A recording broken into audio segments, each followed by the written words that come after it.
Hello guys, welcome back to my YouTube channel. In this video I am showing how we can choose the members or the person who are permitted to add you to the group in WhatsApp, and the second one is fingerprint security enabling inside the application. So let's open the WhatsApp and click on the three dots, which means see more, settings. Go to the settings option, account and privacy.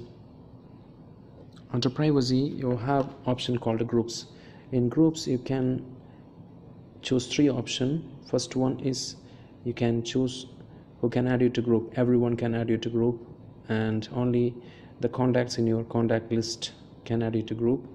And the third option, not all contacts except some contacts, they can add you to group. So these three options. Let's go to my contacts, accept. Let's choose 3% and save it.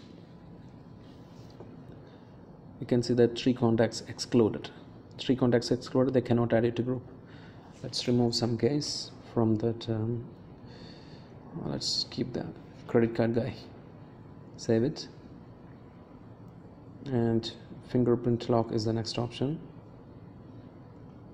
In the fingerprint lock you can add fingerprint option for the WhatsApp. Even if you don't have the option on your mobile, you can add it, but you should have the fingerprint facility available on your mobile. You have three options here: immediately, after 1 minute, after 30 minutes. Immediately means whenever you just outside the WhatsApp, and when you go into the WhatsApp it will be asking for security fingerprint. After 1 minute means after 1 minute of inactivity it will ask for the fingerprint.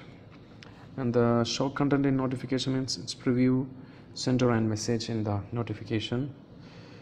And let's try to remove the fingerprint lock. So these are the two features it's available on WhatsApp in the new update, and adding the groups, adding to groups and fingerprint.